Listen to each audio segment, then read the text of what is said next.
a todos. Entramos 5 minutos antes para que vayan agarrando la tacita de café, vayan agarrando el té. Yo se voy a tomar té porque vengo de práctica de yoga, vengo muy zen. Tuvimos un evento con los de Kineom en la playa por el Día Mundial del Medio Ambiente. Fuimos a limpiar una playa, después de ahí hicimos yoga y luego meditación. Entonces vengo muy zen. Qué lindo. Pero fíjate que a mí me pasa muy chistoso cuando ando haciendo todas estas cosas, me da un hambre. Y bueno, gastas mucha energía. Sí, a lo mejor puede ser, déjame ir aquí, entonces vengo aquí, activando, ya estamos transmitiendo, voy a ir compartiendo mientras, para que ya se vaya la gente reuniendo. Hoy es cumpleaños de la doctora Chayito, apareció en Facebook, espero y no me equivoque. Entonces, le mandamos un abrazote a la doctora Chayito. Compartir un grupo, compartir en los grupos. Entonces, tengo muchos grupos, auxilio, socorro. Bueno, mejor así, nos ven en muchos lugares. Así es. Bueno, entonces nos quedan 3 minutos. Estamos platicando con Patti de cómo están las cosas allí en Argentina con respecto a todo lo de la pandemia. Y estamos platicando que acá todo ya está en verde, que ya somos free, entre comillas, porque yo odio el cubrebocas. Lo de esto para mí se me hace como que un acto de sumisión. Sí. No quiere decir la palabra, pero pues a lo mejor sí es tal cual, es sumisión. Entonces, pues sí me causa como que conflicto. Yo si de por sí tengo como que, de hecho por eso estoy en yoga, porque estoy aprendiendo a respirar, entonces el cubrebocas cuando recién lo ponía me daba como que un ataque y ahorita es así como que siento hasta como si me quemara, no sé si sea normal.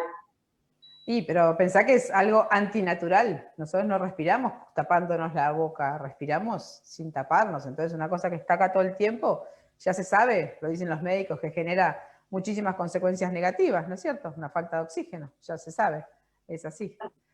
Así que bueno, muchas medidas son muy cuestionadas por los especialistas, ¿no? Muchas medidas epidemiológicas, vamos a llamarlas. Son muy cuestionadas. Yo no sé. Este es otro tema. Es otro tema, porque podemos estar sacando temas y temas y temas. El día de hoy, pues ya quedan 2 minutos. El día de hoy el tema es un tema que para mí siempre ha sido como que nunca me he atrevido a preguntar, porque cuando uno se vuelve renegado del sistema familiar, por así decirlo, o que quieres hacer las cosas diferente, como yo suelo hacerlo, ya que entras en estas las constelaciones, en esta información, pues que te dicen que debes de honrar a papá y a mamá y que debes de que no debes de ser, ¿cómo decirlo?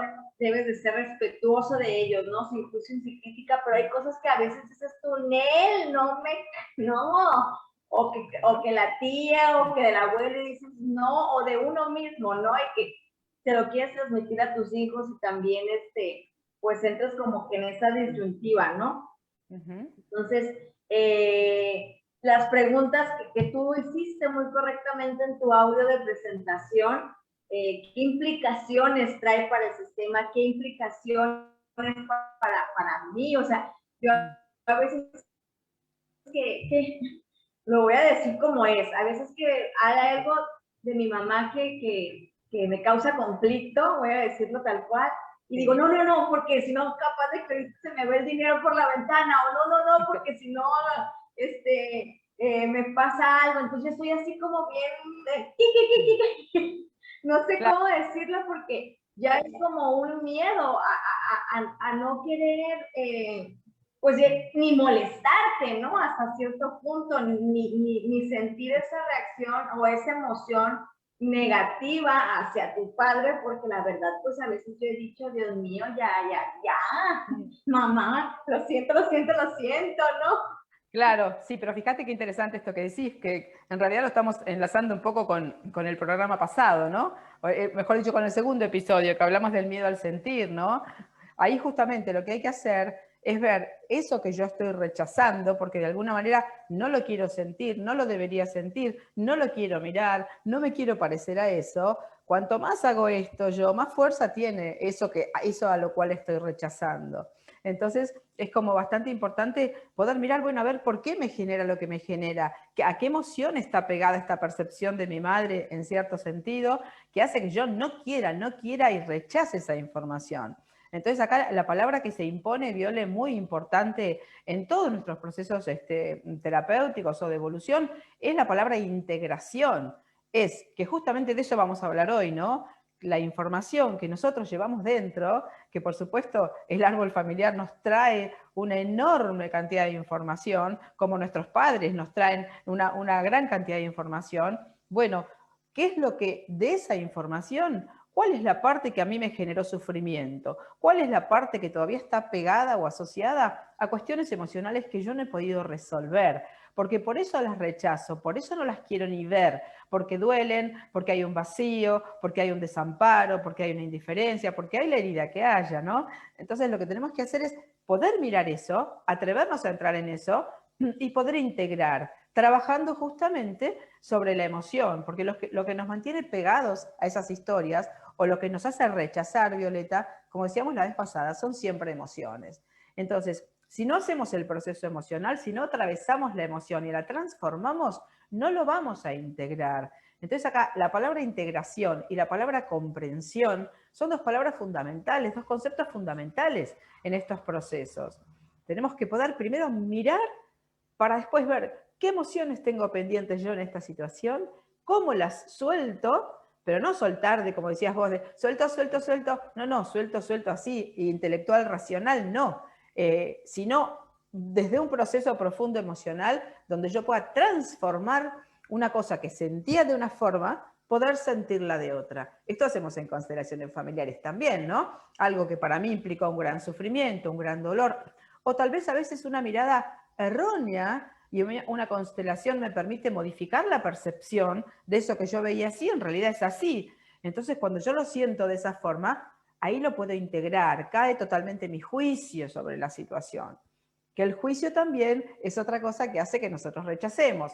Eso está mal, como es mi madre está mal, lo que hace está mal, no me quiero parecer a ella, ¿no? Otro día podemos hablar de el juicio de los hijos hacia los padres, ¿no? Un inmenso tema también, ¿no? Pero digo, acá la palabra es comprender qué información está actuando en mí en todos los aspectos de nuestra vida, Viole, porque si vos lo ves desde lo que es la descodificación biológica, desde lo que es el árbol familiar, desde lo que son nuestros propios procesos personales, cuando estamos tratando de cambiar y de evolucionar y de salirnos de ciertos lugares, tenemos que ver qué información ha estado actuando en nosotros de manera automática hasta el presente.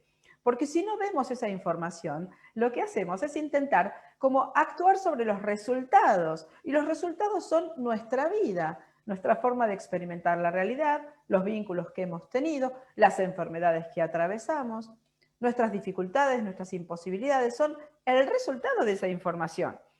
Entonces yo puedo tratar de resolver acá la historia visible, vamos a decir así, que es mi vida, cómo lo vivo, lo que me pasó. Pero yo tengo que ir a la historia invisible para poder ver, dentro de esa historia invisible está que la información que ha actuado hasta el momento sobre mí. Si yo no miro eso, voy a hacer muchísimos esfuerzos en muchísimos momentos por tratar de sostener un resultado, modificarlo un poquito, hacer tal cosa, ¿no? A ver si me siento un poquito mejor con la situación. No, hay que ir a la génesis del proceso.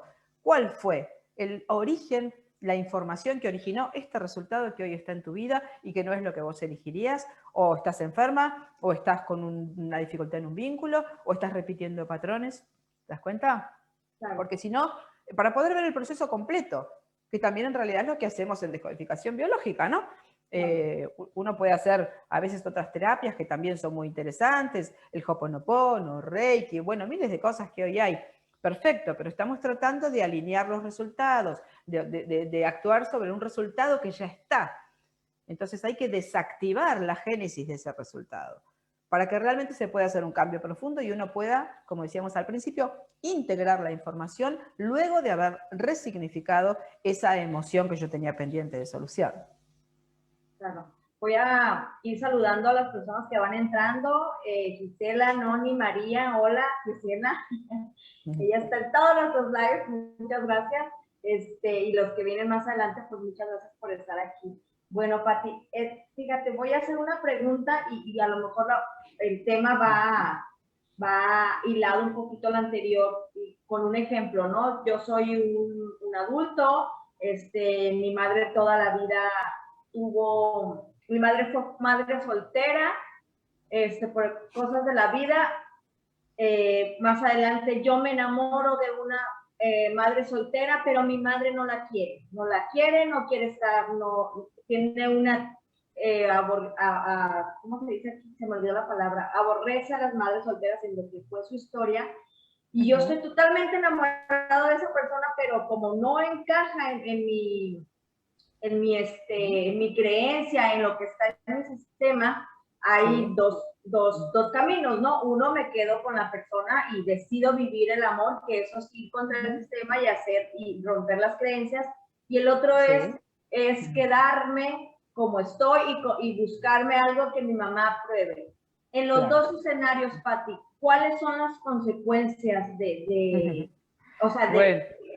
cada uno, no? Claro, bueno, si me permitís, me gustaría primero hacer una pequeña introducción para las personas que quizás, porque esto que vos estás diciendo lo voy a decir un poquito más adelante, pero me gustaría hacer una introducción un poquito para los que no saben nada de lo que son los mandatos familiares, que puede ser así, ¿no?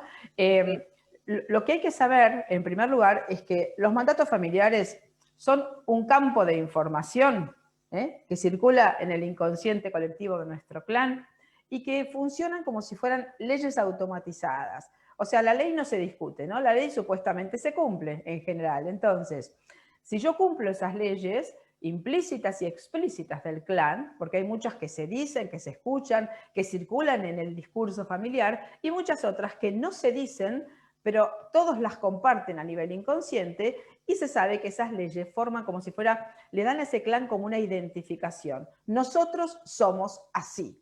Y todo miembro de un clan tiene que ser así, ¿no? Porque si no, obviamente, después hay una serie de consecuencias, como estás diciendo vos. Entonces, ¿por qué nosotros deberíamos respetar esas leyes y obedecerlas y actuarlas en nuestra vida? Porque justamente como somos seres sociales, seres gregarios, necesitamos desde el mismo momento en que nacemos sentir la pertenencia a nuestro clan, sentirnos parte. Y esa pertenencia nos va a garantizar, supuestamente y en el mejor de los casos, la aprobación, la mirada de los otros, el reconocimiento, necesidades fundamentales para todo ser vivo, ¿no? Entonces, es como que nos vamos a encontrar justamente con esta disyuntiva de la que vos hablaste, con este ejemplo que diste, que el ser humano se encuentra, como dice Jodorowsky, en una doble constricción, ¿no? Una doble fuerza, una doble cosa que tira, que es que crear una vida propia, escuchando mi propia necesidad, haciendo caso de mis principios, de lo que yo pueda elegir, de lo que conscientemente decida que por ahí puede ser bueno para mi vida, o quedarme pegada al modelo familiar, respetando, acatando, obedeciendo esos mandatos explícitos e implícitos de mi clan para seguir perteneciendo, para seguir sintiéndome parte, para seguir teniendo la aprobación y el amor de mi familia. Entonces dice que todo ser humano tiene esta tirantez interior entre lo que sería, fíjate qué interesante como lo dice él, ¿no? Porque tenemos que tener en cuenta esto. El clan actúa en lo que es su memoria, su información inconsciente, exactamente igual a lo que actúa nuestro inconsciente individual. ¿Desde dónde actúa nuestro inconsciente individual y el inconsciente familiar? Desde las experiencias vividas, desde lo que ya ha sucedido, desde los sufrimientos y cuestiones que ya se han atravesado. O sea, actúa el clan desde el pasado, vamos a decirlo de esta manera. O sea, desde lo que ya ocurrió. Esa es la información que está archivada en el inconsciente familiar y de igual forma en nuestro inconsciente individual. Entonces, y eso tiene como una identificación. Somos así, funcionamos así, ¿no? Esto provee una identidad al clan, que todo clan necesita identidad y cohesión, mantenernos unidos para mantener como el sistema, ¿no es cierto?, pegado. Entonces, el futuro, fíjate qué interesante verlo en estos términos, Violeta, el futuro para el inconsciente familiar no existe. Lo diferente a lo ya vivido no existe, como tampoco existe en nuestro inconsciente individual. Y por eso, prácticamente, como también lo decíamos en el programa anterior, funcionamos nosotros diariamente desde el pasado, desde los pensamientos del pasado, desde las creencias del pasado. El clan también funciona así. Entonces, si una persona que pertenece a este clan, que tiene toda esta información del pasado, que lo identifica, va a hacer algo diferente, está como planteando una especie de amenaza grupal para la supervivencia de ese clan. Es vivido de esa forma, como una amenaza a la supervivencia grupal, que haya una persona que pretenda diferenciarse y hacer algo distinto a lo que desde el pasado venimos haciendo todos, por decirlo de esta forma, ¿no? Entonces, por supuesto que estas leyes del inconsciente familiar son muy poderosas y además son silenciosas. Las sabemos, aunque nadie las haya dicho, ¿no es cierto? Están instaladas en el discurso familiar, en lo que hemos escuchado de manera naturalizada desde que éramos niños, ¿no es cierto? En esta casa las cosas se hacen así, nosotros somos de esta forma, sos igual que tu padre, los hombres tal cosa, las mujeres tal cosa. Bueno, todas estas cuestiones forman parte de lo que sería la información de un sistema, ¿no? Entonces es importante saber que cuando uno pretende hacer una evolución personal, o sea, diferenciarse como individuo, ¿no es cierto?, en un clan familiar para poder hacer su propio proyecto, esto tiene un costo importante. Entonces ahí sí voy al ejemplo que vos diste, ¿no? Tenés dos opciones, o hacer lo que se espera de vos, de acuerdo a los parámetros, a los cánones que serían aprobables, ¿no es cierto?, y que te mantendrían con esa aprobación por parte de la mirada de los otros, que los otros son mis padres y mi clan, o elegir la opción de transgredir esas normas, transgredir esos mandatos, con lo cual te estás de alguna manera, digamos, garantizando la desaprobación de esa mirada que en realidad es tan importante para nosotros, porque no es cualquier mirada, Violeta. La mirada del clan y la mirada de nuestros padres, yo digo que es lo que nos estructura, ¿no? Como si eso nos moldeara, como un alfarero que moldea. La forma en que nos han mirado moldea quienes nosotros somos en una primera instancia. Y nos construye esa identidad, entre comillas lo digo, con la que después salimos al mundo y vamos por la vida creyendo que somos eso, hasta que, si después tenemos la fortuna de empezar a hacer un proceso de conciencia, nos damos cuenta que no éramos eso, que esa solo fue la forma en que los demás nos miraron, los demás nuestros padres. Porque si no vamos a ir también por la vida, si no hacemos un trabajo consciente, siendo mirados por todas las personas con las que nos encontremos, desde la misma mirada conflictiva con la que nos miraron nuestros padres. Vamos a ir repitiendo, replicando el conflicto, ¿no? Entonces, es muy importante que nosotros sepamos, que tomemos conciencia, porque una vez se dice, ay, los mandatos familiares, qué sé yo, como que, no, yo ya está, yo ya me fui de mi casa, yo ahora hago lo que quiero, ¿no es cierto? O como bien dijiste recién vos, yo me fui y me corrí porque en ese lugar ya no había vida para mí. Sí, pero ¿sabés qué pasa? Que a veces, casi siempre, uno se lleva puesto el conflicto. A donde vaya, lo lleva consigo, porque si no está trabajado, no es una cuestión de distancia física, que yo me corrí o me fui a la otra punta del mundo, entonces listo, ya la información de mi clan no influye. No, forma parte de nuestro ADN emocional, está instalado en nuestras células, lo tenemos, como decimos acá en Argentina, atornillado, ¿no? Como muy impregnado. Entonces, es muy importante este tema que estamos hablando hoy, porque nuestra vida depende de los mandatos familiares que nosotros quizás estemos aún hoy en nuestra vida adulta obedeciendo sin saberlo. Y aún también, fíjate qué interesante esto también, Violeta, aún muchas veces Cuando ya hemos hecho quizás un trabajo terapéutico y tenemos conciencia, bueno, a ver, ¿cuál fue mi programación? ¿Yo para qué nací? ¿Qué mandato estoy cumpliendo? Ahora vamos a hablar de las lealtades, ¿no? Y sin embargo, aún a veces sabiéndolo, hay momentos en que nos vuelve a ganar esta parte automática de nuestro ego, del personaje, y nos vemos nuevamente actuando desde el pasado. Y hay momentos en que podemos actuar desde el presente, desde nuestra conciencia que puede ver, observar y decidir. Entonces nuestra vida va siendo como una fluctuación entre dos posibilidades de funcionamiento, que son desde el ego, la automatización, los mandatos familiares, la inconsciencia de quiénes somos y esta posibilidad de ser nosotros y de irnos rediseñando y adaptándonos a situaciones nuevas con un ojo observador que nos permita ir tomando decisiones, estando atentos, estando en ese estado de presencia, ¿no? De lo que tanto se habla hoy de la presencia, el estar en mí, en el ahora, poder verme, poder chequearme, poder entender para qué estoy viviendo esto, poder saber que si esto no está bien para mí, lo puedo modificar, ¿no? Esto requiere un alto grado de conciencia y no es el estado en que prioritariamente estamos. Más bien estamos prioritariamente, la mayor parte del tiempo, en este automatismo del que hablamos, ¿no? Claro, totalmente, de acuerdo. Ahorita que estoy en yoga, me doy cuenta de que no estoy absolutamente nada conectada con mi cuerpo. Voy a hacer una lectura de lo que nos están comentando. Patti, hola Cris, Marcela, Anata o Anahata, no sé cómo sea bien, gracias. Anahata. Bueno, dice Gisela, ¿qué sucede cuando buscamos de manera consciente una pareja como mi padre, entre comillas, un hombre amoroso, contenedor, compañero, etcétera, pero siempre con hombres que son totalmente opuestos? O sea, buscas una persona que se parezca a tu padre, pero te vas con lo contrario. ¿Esa es la pregunta? Está un poquito confusa la pregunta.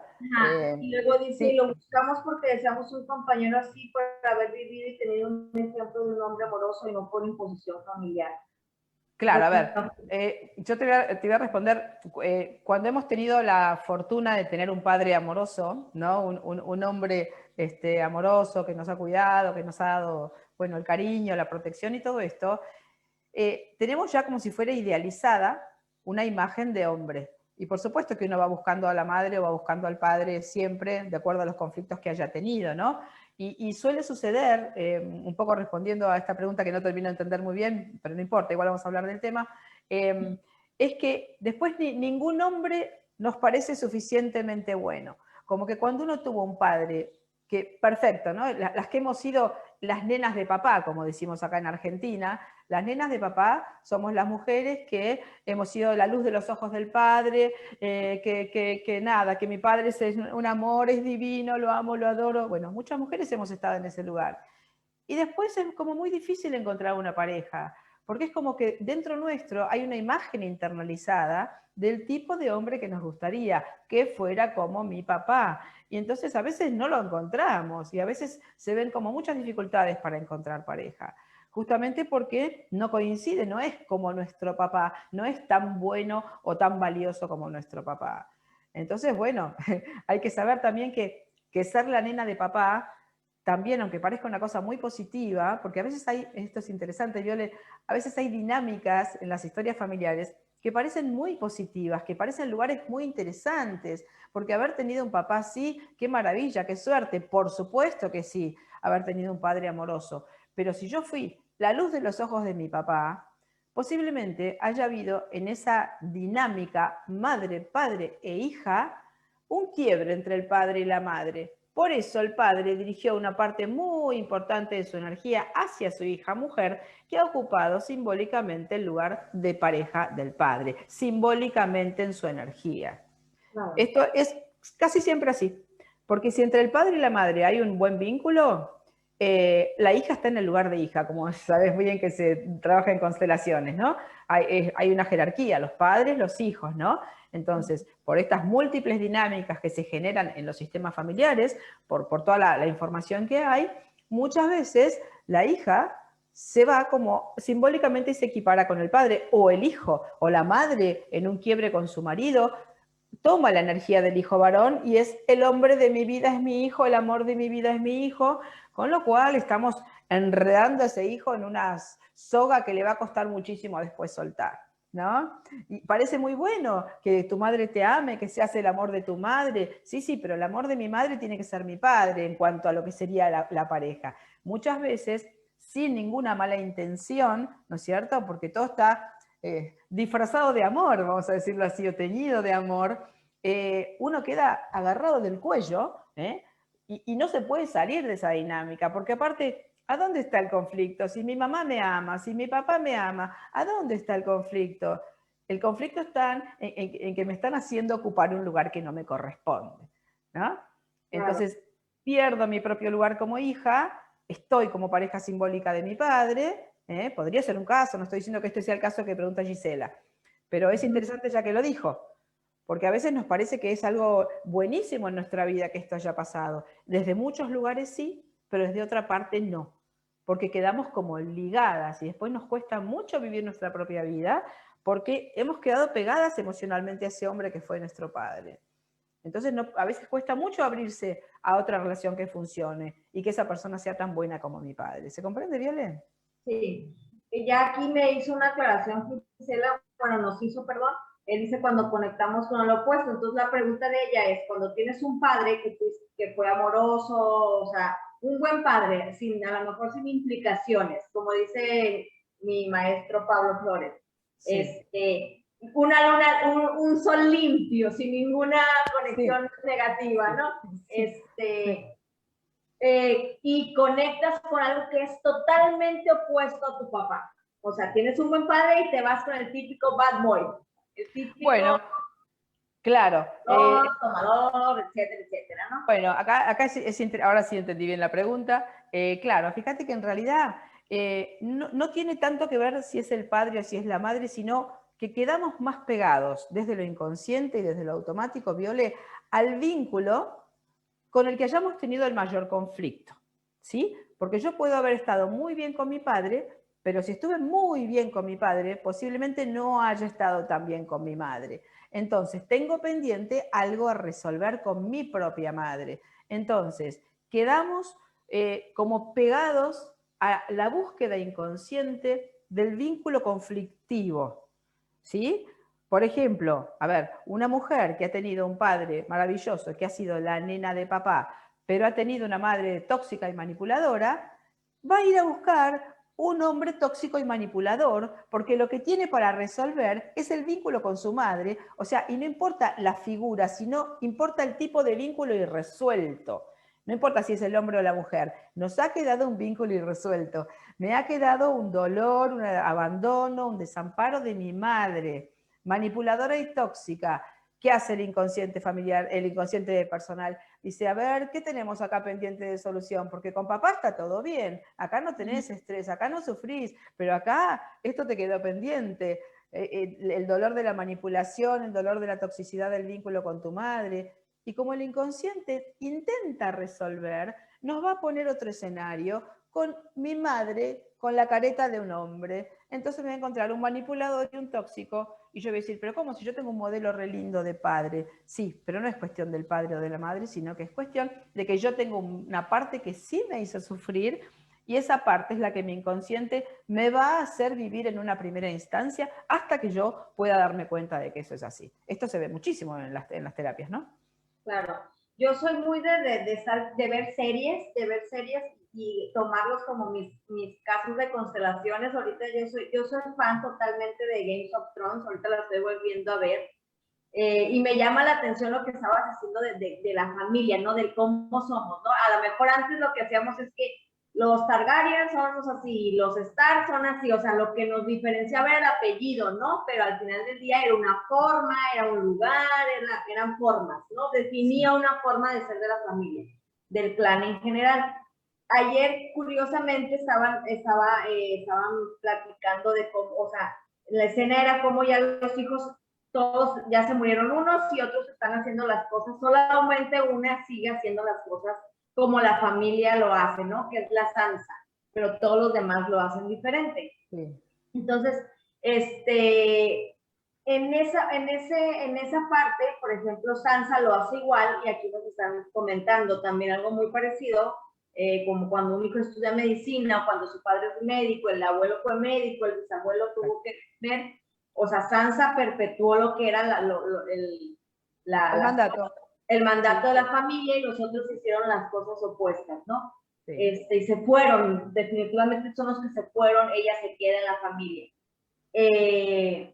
Volviendo a las implicaciones de que te quedes en un lugar, cuando haces las cosas también igual que el clan, que ok, honro a mi padre, soy médico, Sí. mi hijo también es médico, ahí, ¿cuáles son las implicaciones, Pati?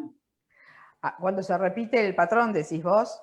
Ahora Claro. cuando se supone que todo es positivo, todo, o sea, estás siguiendo todo lo que mamá, papá y el clan dice, o sea, estás Claro. haciendo las cosas como te están diciendo que las debes de hacer, ¿no? Exactamente, bueno, por supuesto, esta sería el hecho de actuar en la propia vida, la expectativa de los otros, ¿no es cierto? Abuelo médico, papá médico, yo también soy médica. A ver, ¿cuánto de libertad he tenido yo para elegir de manera consciente? Quiero ser médica, elijo, porque además acá también hay una cuestión, Viole, que es muy interesante de ver para todas las cuestiones, que es que nosotros tenemos siempre, desde nuestro discurso consciente, una motivación. Decimos, no, yo hago esto por tal razón, o elegí esta carrera porque a mí me encanta medicina, sí, mi papá y mi abuelo son médicos, pero a mí me encanta estar con la gente, ¿no? Sí, esta es la motivación consciente que yo digo repitiendo, un discurso esperado por los que me miran y tienen expectativas sobre mí, porque acordate, el clan quiere perpetuarse, el clan tiende a hacer clones, ¿sí? Que todos los que siguen sean iguales. Este es un principio que tiene el árbol familiar. Entonces, ¿cuánta libertad estoy teniendo yo para decidir ser médica?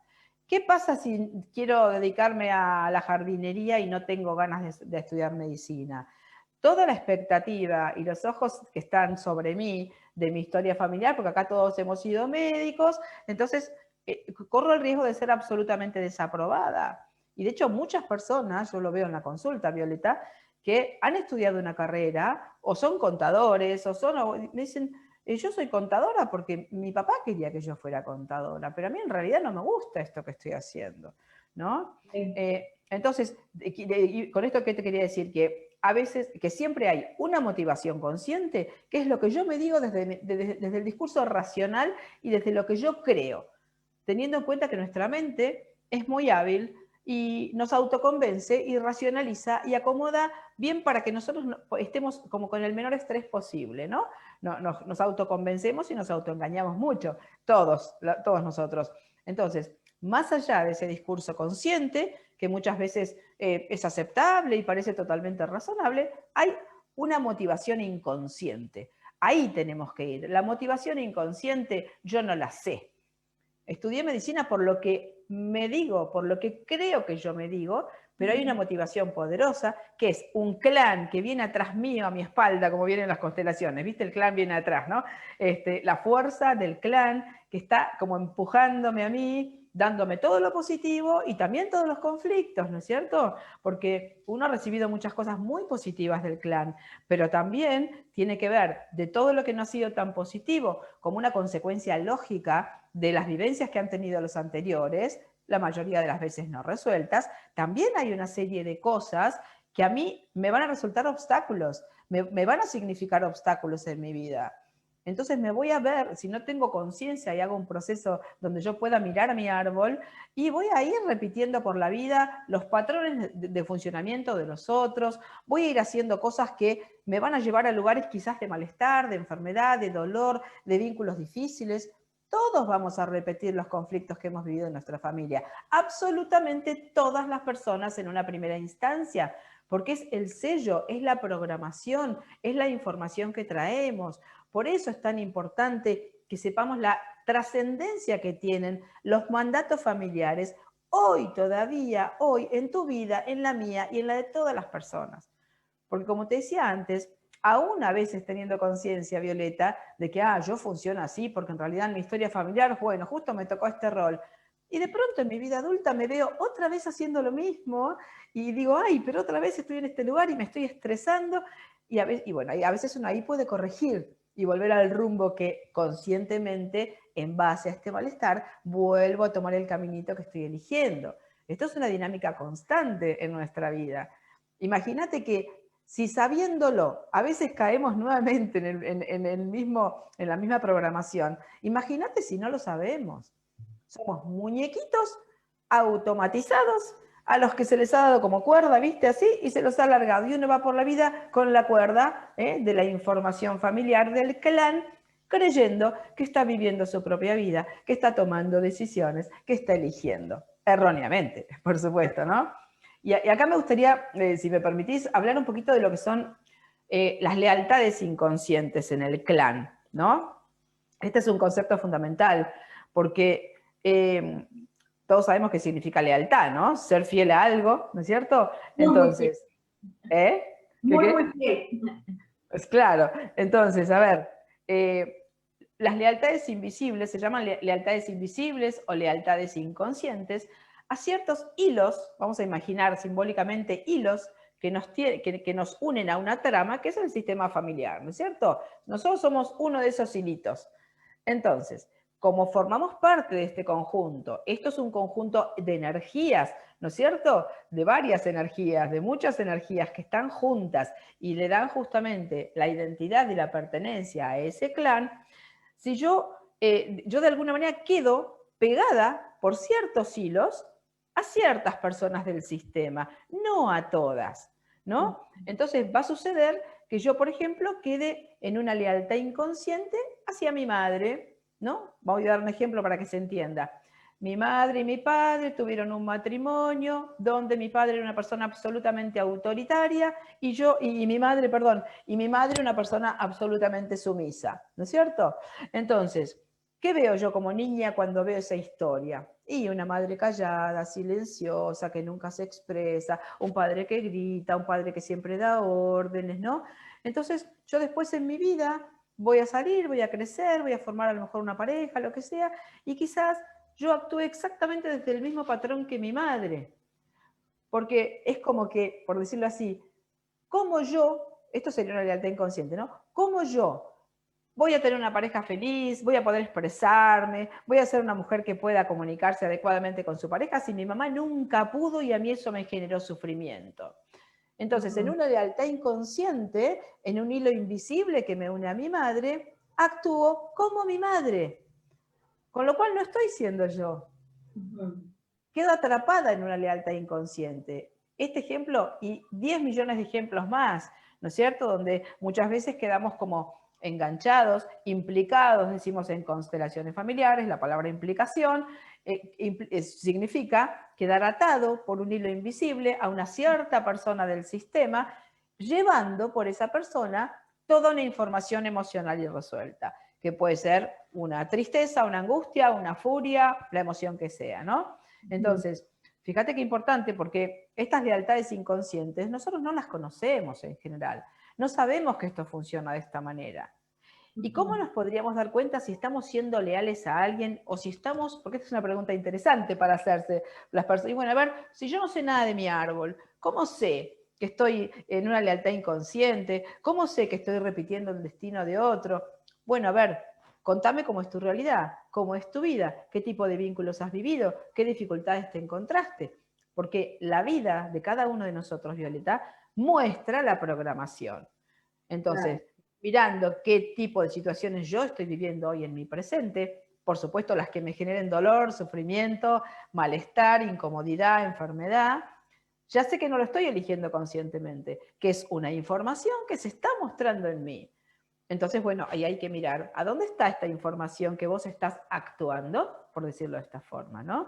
Entonces, es muy importante esto de que sepamos que lo que nosotros podríamos ir haciendo, digamos, primero es poder como mirar nuestro árbol, ¿no? A veces hay personas que no tienen la información del árbol. No, mi mamá nunca me contó nada, mi abuela ya se murió y mi papá nunca quiso hablar del tema. ¿Cómo hago yo para poder saber? Bueno, uno tiene que trabajar sobre la propia vida, entendiendo, como decíamos antes, Viole, que nuestra vida es un resultado. Entonces, cuando la información del árbol está, muchísimo mejor, porque todo suma, todo va cobrando un sentido, uno va armando como un mapa, ¿no? Va articulando como un mapa y va entendiendo claramente en qué lugar de esta historia estoy yo y qué hilos caen sobre mí y dónde todavía estoy atrapada en lo que estoy haciendo, ¿no? Pero muchas veces esa información no está, lo cual no quiere decir que uno no pueda trabajar con su árbol. Pero Claro. es muy importante saber que la información del árbol familiar y los mandatos familiares actúan de manera inexorable en todos nosotros y que seguramente en nuestro presente seguimos actuando esas programaciones. Porque si no, también vos mirá, Violeta, alrededor en general, ¿no?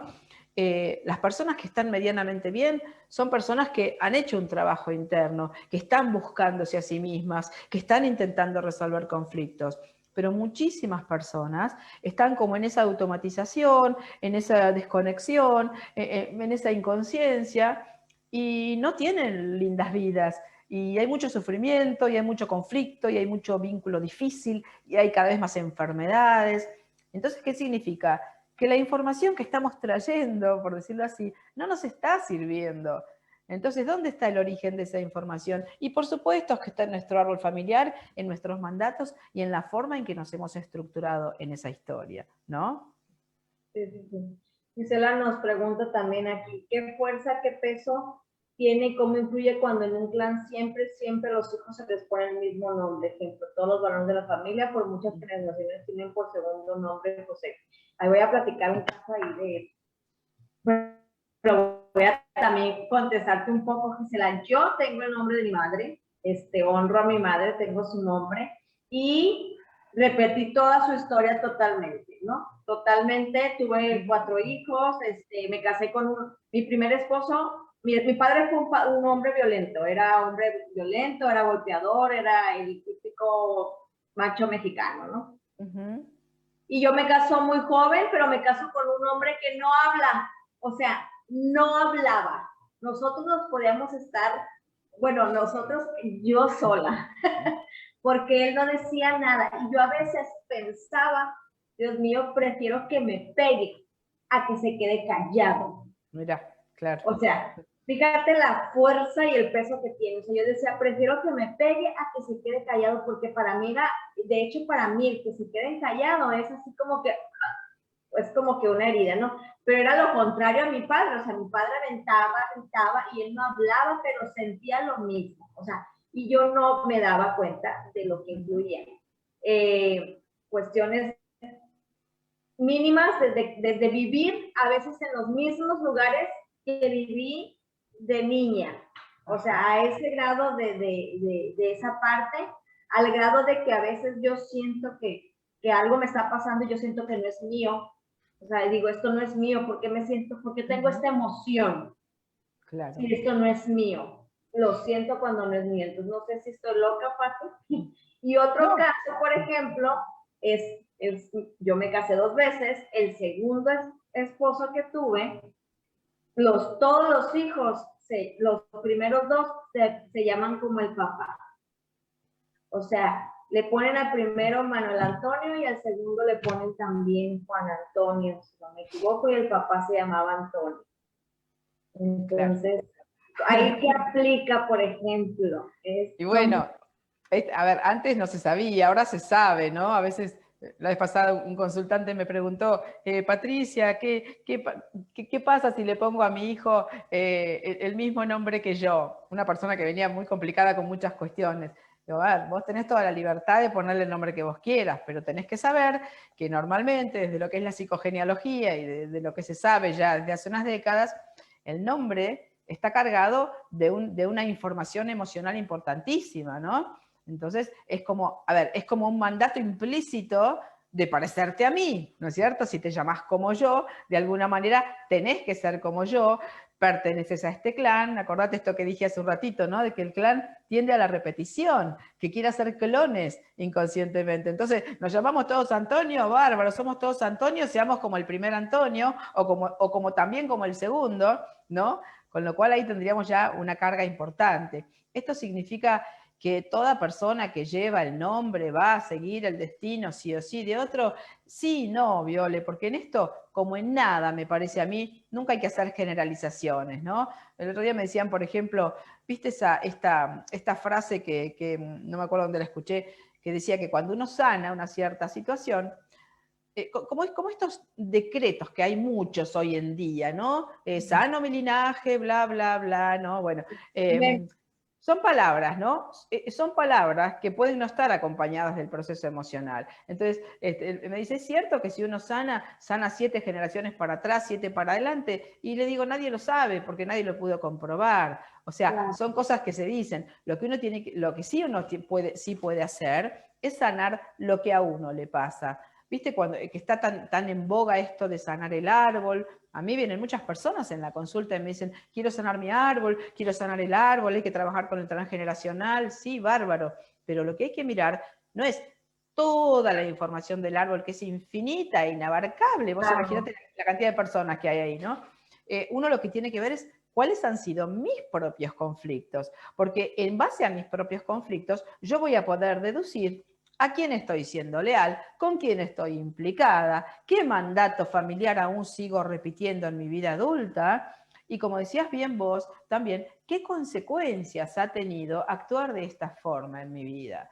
Porque si uno no mira las consecuencias, que son el resultado de la información que trae, no puede hacer un cambio, porque seguramente en nuestra vida, Viola, en la tuya, en la mía, ha habido muchísimas consecuencias que uno no hubiera querido que sucedieran y sucedieron. Entonces, ¿elegimos a propósito eso? No. Fuimos el resultado de una información que actuó en nosotros y que nosotros obedecimos ciegamente en esta inconsciencia que tenemos los seres humanos en esta vida. Entonces, es importante saber también, esto te quería decir, que este es un concepto muy interesante de comprender, que cuando hablamos de las lealtades, ¿no? Que cuando nosotros supuestamente todos deseamos un vínculo sano, ¿no es cierto? Sería lo deseable para todas las personas, tener un vínculo amoroso, de reconocimiento, de protección, de cuidado, eso es lo que sería lo deseable para cualquier ser humano. A veces sucede, pero la mayoría de las veces no sucede, por eso después enjuiciamos a los padres, que fueron como nosotros no quisimos que fueran, otro tema para otro encuentro. Entonces, ¿qué quiero decir con esto? Que cuando el vínculo deseado o saludable ha estado, que hemos tenido la fortuna a lo mejor de tener un vínculo que sí fuera nutritivo emocionalmente, quedamos como unidos a esa persona por un hilo saludable, ¿no es cierto? Un lindo vínculo, el amor al reconocimiento es un hilo sano que nos integra, nos hace bien, nos estructura, etc.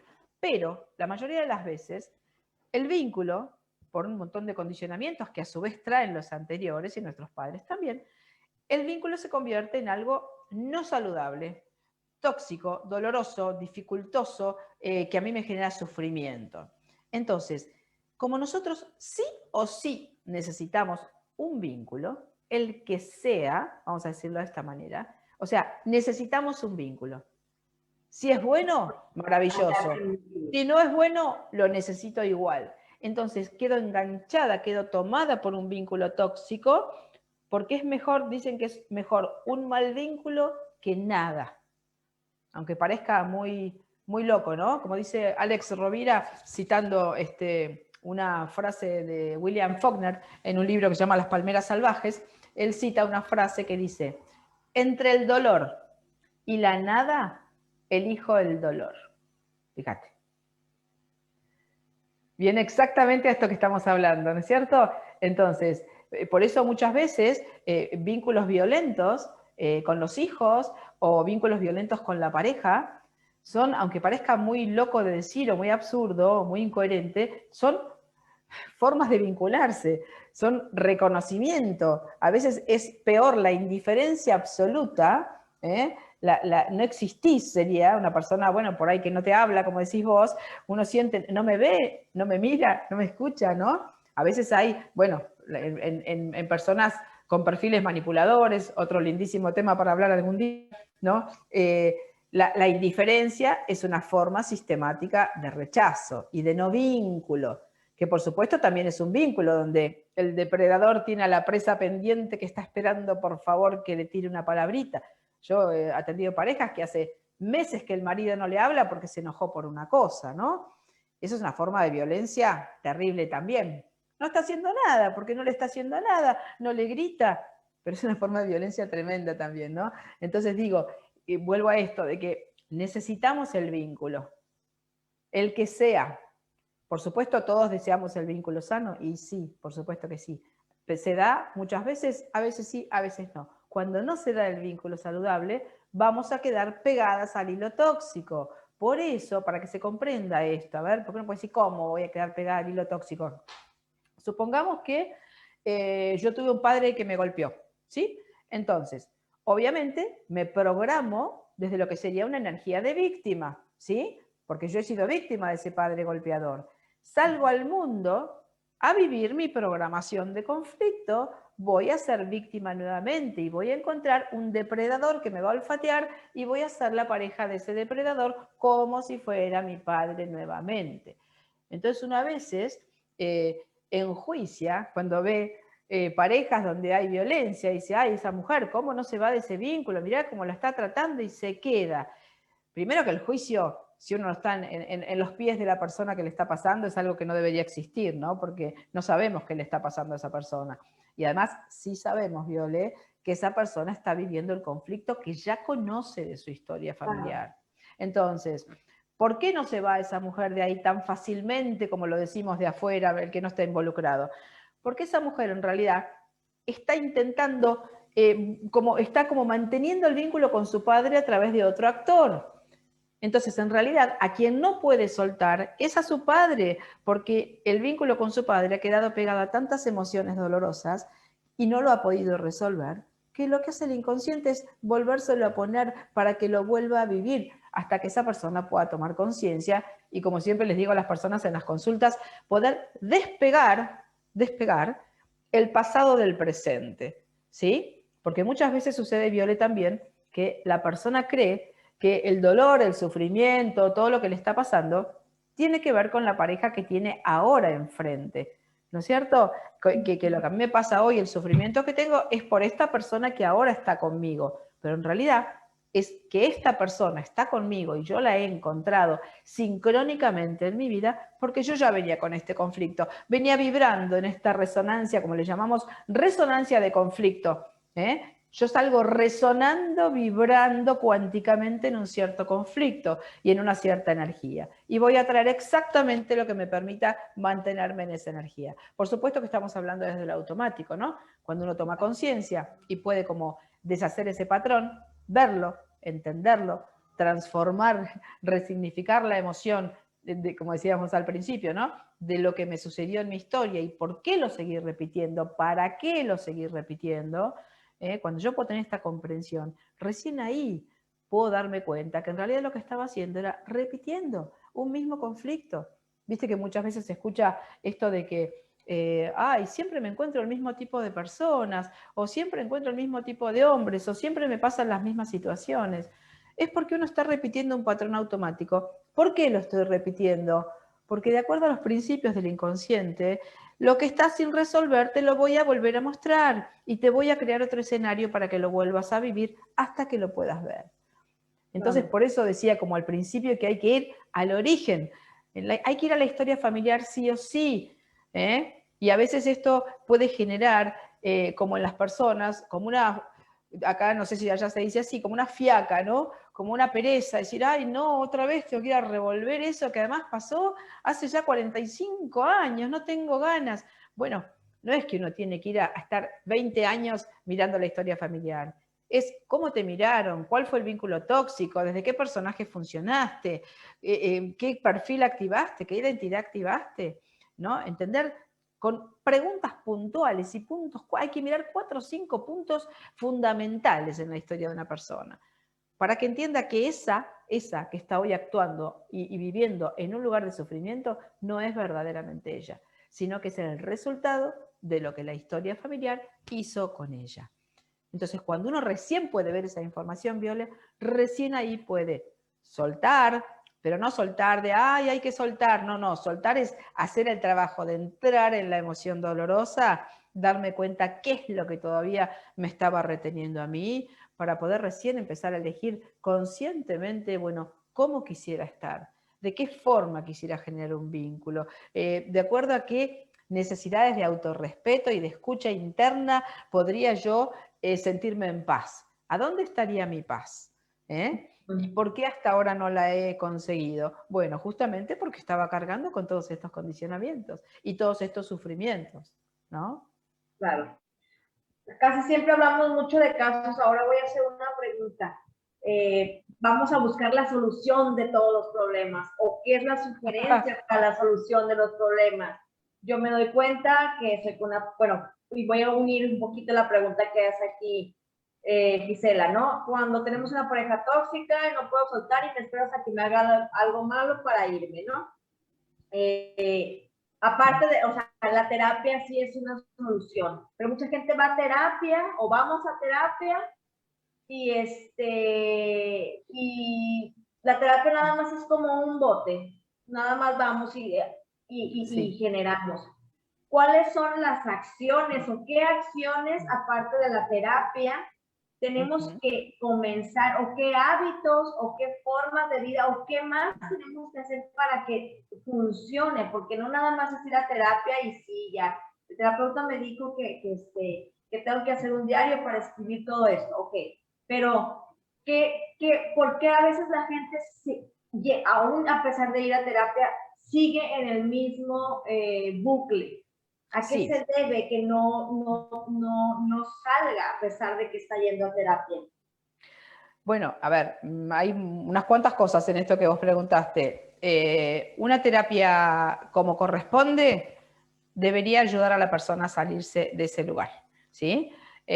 Yo creo de manera personal, por la experiencia que tengo con muchas personas que he atendido, que muchas veces se trabaja desde un nivel muy intelectual, ¿sí? La persona ha hablado mucho, mucho de su historia, desde un plano intelectual, la ha contado de adelante para atrás, de atrás para adelante y todo esto, pero no se han encontrado los verdaderos mecanismos, como decíamos hace un ratito, que hacen que la persona haya funcionado de esta manera. Es como en la descodificación biológica cuando vos buscás la resolución de una enfermedad.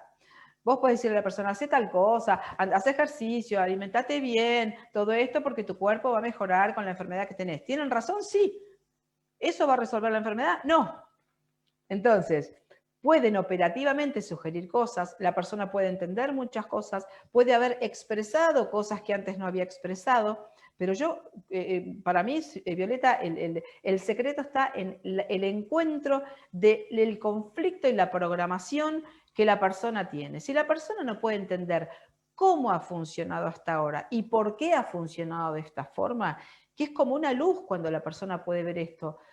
Yo atiendo personas que me dicen, pero yo hice 10 años de terapia y esto que vos me estás mostrando hoy no me lo dijo nadie, sin ninguna crítica a la terapia convencional, que es maravillosa y ha sido la herramienta que hemos tenido durante años y sigue estando.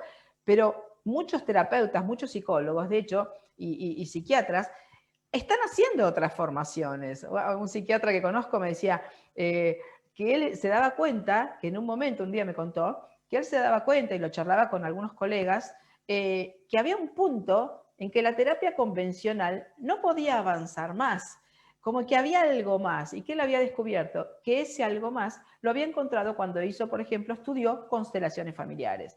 También lo encontrás cuando haces descodificación biológica, porque a ver, tenemos que tener la humildad de saber que si bien la terapia convencional ha sido la herramienta durante muchísimos años, hoy en día han aparecido muchísimas terapias que tienen una inmensa utilidad por la velocidad que tienen en cuanto a la comprensión y la profundidad de la liberación de todo el contenido emocional. Porque no hay ninguna terapia que tenga la verdad absoluta, nadie tiene la verdad absoluta. Esto sería como un ego, pensar que solo sirve un cierto tipo de terapia. No, todas sirven, todas suman y todas son una maravilla para cada persona según lo que sea su necesidad. Entonces, es muy importante. Yo en los seminarios de formación que doy, tengo médicas, tengo psiquiatras, tengo muchas personas de todas las disciplinas que están complementando su conocimiento con esto y de hecho psicólogos psicólogos, médicos, me derivan personas para que haga biodescodificación con esas personas. Entonces, trabajar de manera integrada, con humildad y sabiendo que cada uno puede aportar algo importante, es fundamental en esto. Si no nos quedamos en un ego de que no, solamente sirve lo que hago yo. No, todo sirve. Y a veces puede pasar que lo que hago yo no le sirve a alguien y la derivo a otro terapeuta y sí le sirvió. Y bienvenido si sirvió, ¿no? Entonces digo, volviendo a tu pregunta, creo que primero hay también además un montón de mitos de que cambiar es re difícil y que se necesitan 10 años de terapia hasta que yo pueda correrme un pasito a otro lugar. Yo personalmente sé que no es así, porque lo veo con las personas, lo veo en la forma en que trabajo, lo compruebo con los consultantes que tengo. El cambio no es difícil. Hay que estar, por supuesto, totalmente dispuesto a hacer el cambio y a no querer estar más, como siempre lo hablamos con vos, ¿no? Esto no lo quiero más. Es un punto donde me digo, stop, hasta acá llegué de esta forma. Bueno, ¿cómo sigo ahora? No sé cómo sigo porque nunca lo transité este camino. Lo tengo que empezar a transitar. Entonces ahí, una vez que uno encontró la programación que estaba generando este resultado, el mecanismo con el cual yo funcioné que me generó este sufrimiento, el personaje, la falsa identidad que yo creí que yo era y que me hizo actuar por la vida de esta manera, puedo empezar a ver, bueno, esa forma de manejarme, esa programación, ese personaje, qué consecuencias negativas ha tenido en mí. ¿A dónde ha estado la escucha de mis propias necesidades? Porque esta persona que está con un sufrimiento, indudablemente su coherencia interior no ha existido. Su escucha interior no ha existido. ¿Por qué? Por todos los condicionamientos que todos traemos. Entonces, Claro. es como empezar a sacar velos de una información y decir, acá estás vos. Y por esto, y para esto, y desde este lugar funcionaste. ¿Cómo querés funcionar? ¿Así, de esta forma, como funciona tal persona? Bueno, ahí entran un montón de cuestiones, ¿no? Recursos, habilidades, acciones concretas. A mí a veces las personas me dicen, a mí me gusta venir a verte porque vos me brindás herramientas de acción inmediatas y ya me quiero ir a hacer lo que me dijiste que tengo que hacer. Y no es porque uno le esté haciendo como de maestro, sino que le estás dando opciones de funcionamiento que la persona hasta ahora no vio.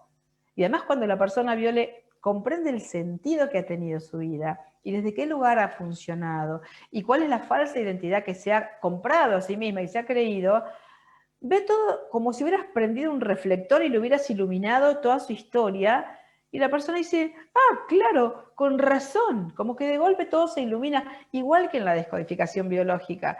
Cuando uno le provee en la descodificación biológica a un consultante el para qué de su enfermedad, la necesidad de cambio que le está planteando, qué es lo que su cerebro está haciendo para ayudarlo, la persona dice, claro, es literal, y sí, es literal. Pero si uno no tenía esta información, era imposible que solo pudiera hacer ese proceso. Entonces, yo creo que hay, como te digo, mitos de que las terapias son muy largas, estos mitos de que el cambio es difícil. Muchas veces también estar en un cierto lugar provee poder, ¿no? Resulta funcional desde algunos lugares. Bueno, es inmenso el tema, ¿no? Tenemos que abrir un montón de otras ventanitas, pero no todo el mundo quiere resolver, no todo el mundo se quiere curar, ¿no es cierto? Entonces, pero si la persona está dispuesta realmente a hacer un cambio, Violet, el cambio no es difícil, el cambio se hace, las herramientas están a disposición y bueno, y a la vista está en lo que yo vivo todos los días con las personas que atiendo. Los cambios, los procesos, muchísimas veces la curación de las enfermedades. Entonces digo, herramientas hay muchísimas, ¿no? Es cuestión de animarse, como cuando hablabas vos, que al final no nos dio el tiempo para hablar de esto de la oveja negra, ¿no? Ser la oveja negra sería atreverme a transgredir la programación, atreverme a salirme de la información que tengo del pasado y atreverme a caminar por un caminito que no tengo ni idea cómo es, que es un signo de pregunta enorme, que nunca transité, partiendo de esta base de que el futuro para mi inconsciente no existe y genera temor, para el inconsciente familiar el futuro tampoco existe, por eso una oveja negra, ¿qué vas a hacer? ¿Vas a ser distinto? ¿Qué es lo que nos vas a modificar? No nos pongas en estrés. Y sin embargo, ya para ir cerrando la idea, la persona que es la oveja negra, la persona que transgrede, es la persona que aporta un nuevo nivel de conciencia al clan. O sea, enriquece el clan energéticamente porque da un pasito más en un sentido evolutivo hacia una conciencia mayor. Lo mismo que de manera individual hace uno con su propio estado evolutivo. Cuando yo avanzo, me animo a transgredir mis verdades anteriores, entre comillas las digo, ¿no es cierto? También estoy dando un paso en el camino de mi evolución, ¿no es cierto? Entonces, nada, por supuesto que estamos acostumbrados a la seguridad, al lugar calentito, vamos a decir así, a lo que ya conocemos, y a hacer algo nuevo, incursionar un camino nuevo, y obviamente que genera temor. ¿Es normal? Claro que sí. Pero bueno, la idea es poder transgredir ese temor, trascenderlo, mejor dicho, trabajarlo, ver con qué pensamientos está asociado ese miedo, porque siempre que tenemos una emoción hay pensamientos que están alimentando ese miedo, ¿no? Entonces, bueno, nada, tenemos muchas posibilidades delante, Viola, de estar bien, muchas, muchas, pero Claro. requiere un trabajo constante. Y para cerrar te quiero decir una frase de Alejandro Jodorowsky que me encantó, que la vi ayer, que dice: no importa dónde estés, lo importante es que estés en ti, ¿no? Ok, Me sí, parece, totalmente. me parece muy linda como para estar en mí, ¿qué es? Estar consciente, estar presente, chequearme, registrarme, escuchar lo que necesito. Y si me digo que no puedo, ¿por qué no puedo? ¿Qué me está diciendo mi mente automática? Entonces uno hace un trabajo de conciencia y puede ser su propio observador. Y cuando uno logra esto, se salió de la automatización. Ya está uno siendo como el que maneja el proceso. ¿Se comprende, Viole? Es correcto. De hecho, aquí dice la Leticia Mauricio, que es mi maestra y mi terapeuta y amiga y todo, dice: a criterio personal todas las terapias sirven, pero funcionan para el paciente aquella que le hace ver que ha permanecido en su historia mentirosa para sobrellevar su dolor.